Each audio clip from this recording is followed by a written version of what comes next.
अब इंडिया जाना आपके लिए पॉसिबल है या नहीं है? इंडिया जाना तो एकदम आसान है, बाहर निकलना मुश्किल है। जाना तो इन्होंने रेड कार्पेट देगी, बुझाओ भाई आओ, अच्छा अंदर आओ, जेल में बैठो। अरेस्ट कर लेंगे वो? जाहिर है, अच्छा उनके लिस्ट में तो नंबर 1 टेरर जाकिर नाइक है। वो बांग्लादेशी बम वाला भी आपके जी हाँ, खाते में डाल दिया था? उससे शुरू हुआ, उसके पहले तो कोई प्रॉब्लम था नहीं मुझे। আসসালামু আলাইকুম।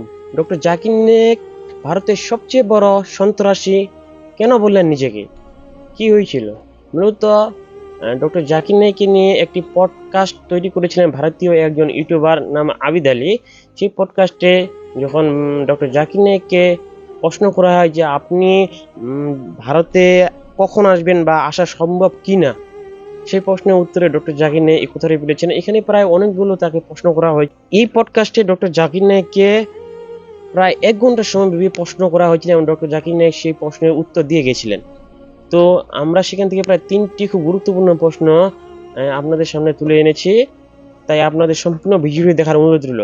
এই 3টি প্রশ্ন হচ্ছে, প্রথম প্রশ্ন ছিল যে ডক্টর জাকির নায়েক আপনার জন্য ভারতে যাওয়া সম্ভব নাকি সম্ভব না।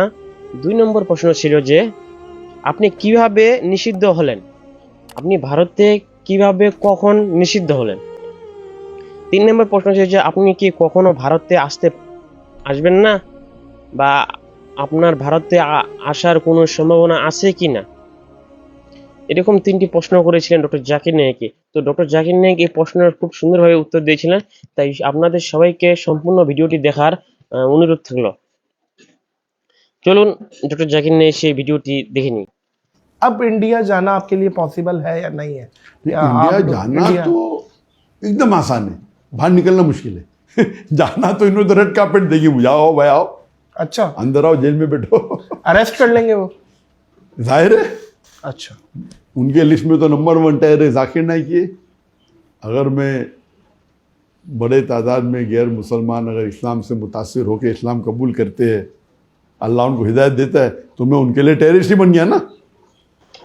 हालांकि काफ़ी इल्ज़ाम लगा, लेकिन अल्लाह की मदद से एक भी इल्ज़ाम साबित नहीं हुआ, माशाल्लाह। जी जी जी। वो बांग्लादेशी बम वाला भी आपके जी हाँ, खाते में डाल दिया था? उससे शुरू हुआ, उसके पहले तो कोई प्रॉब्लम था नहीं मुझे। लेकिन बांग्लादेश के अंदर 1 जुलाई 2016 में एक धमाका हुआ, एक टेररिस्ट अटैक हुआ, जिसमें 4 या 5 टेररिस्ट इन्वॉल्व थे और कोई 21-22 फॉरेनर्स की मौत हुई। उसके अंदर एक जो टेररिस्ट था वो मेरे फेसबुक का फॉलोअर था। बांग्लादेशी न्यूज़पेपर एक 3 जुलाई को इंफॉर्मेशन दी कि one of the terrorist was the follower of doctor Zakir Naik on the Facebook.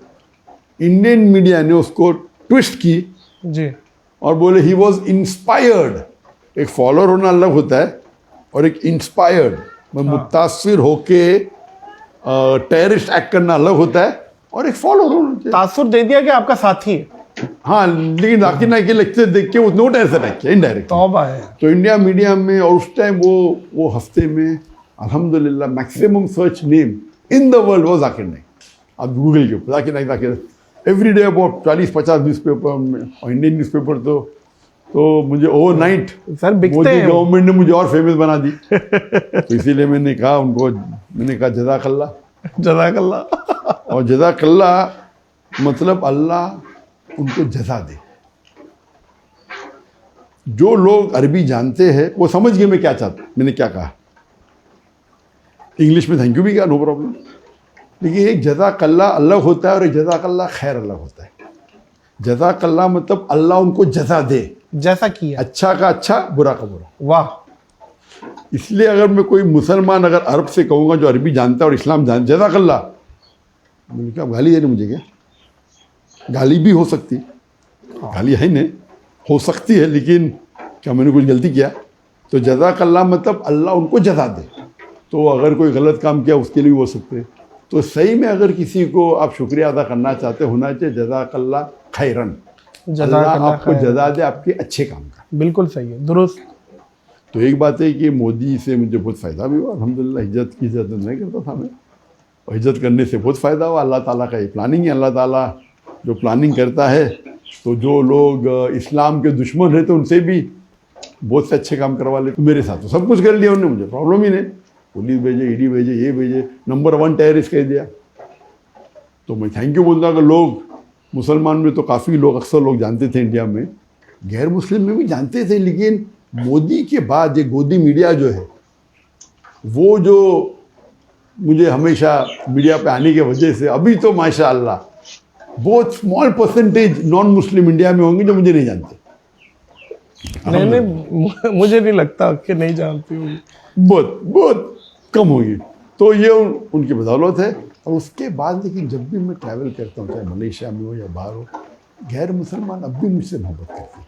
उनका मेन प्रॉब्लम था कि जब मुसलमान में लेक्चर में आते वो अलग बात है, लेकिन मुतासर होके वो इस्लाम की जो गलत फहमी दूर हो जाते और काफ़ी लोग इस्लाम भी कबूल करते।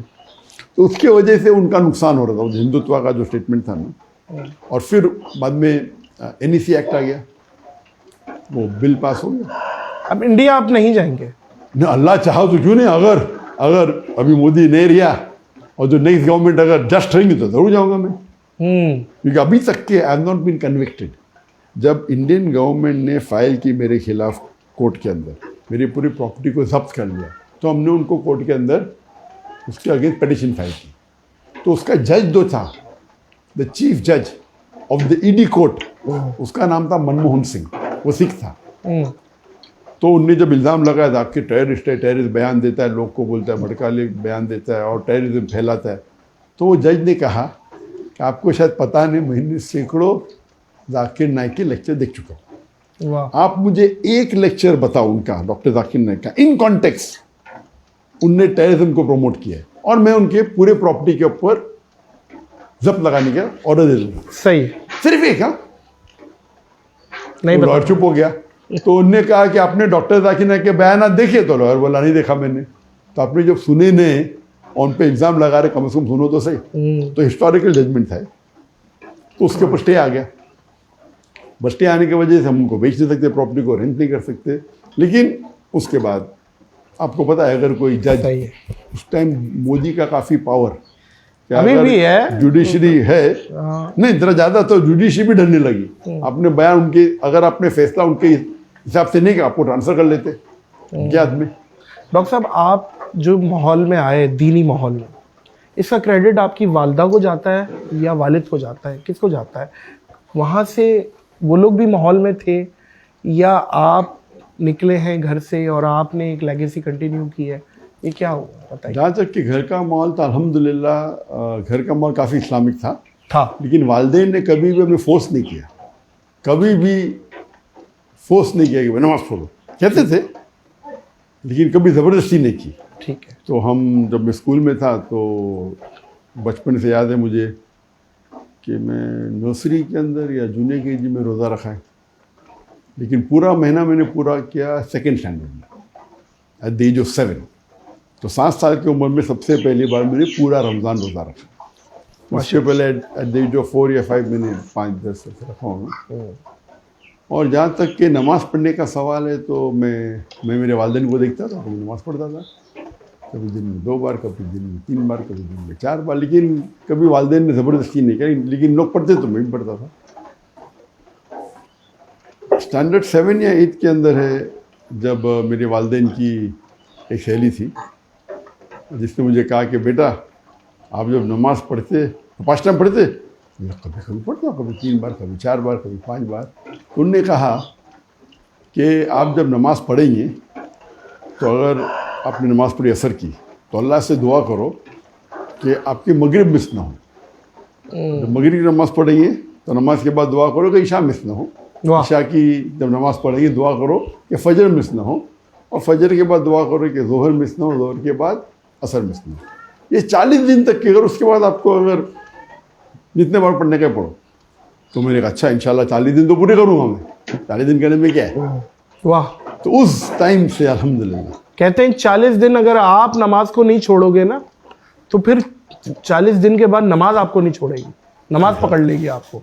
ये एक आदत होती है, बन जाती है। तो 7वीं में था मैं, तकरीबन 13 साल या अप्रॉक्सीमेटली।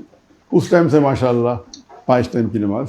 तो जहाँ तक कि घर का माहौल इस्लामिक था, लेकिन इट वॉज ओपन। लाइक अब्बा अम्मी ने हमको फ्रीडम दिया था, जो आपको सही लगेगा वो गाइड करते थे। लेकिन एक एवरेज मुस्लिम जो करता है 5 टाइम नमाज माशाल्लाह पढ़ते थे from the age of 7 standard 7 से एज ऑफ 13 से रोज़ा रखते थे माशाल्लाह, हज भी किया था। तो माहौल वैसा जो एवरेज मुस्लिम अच्छा, लेकिन दावती मिजाज नहीं था।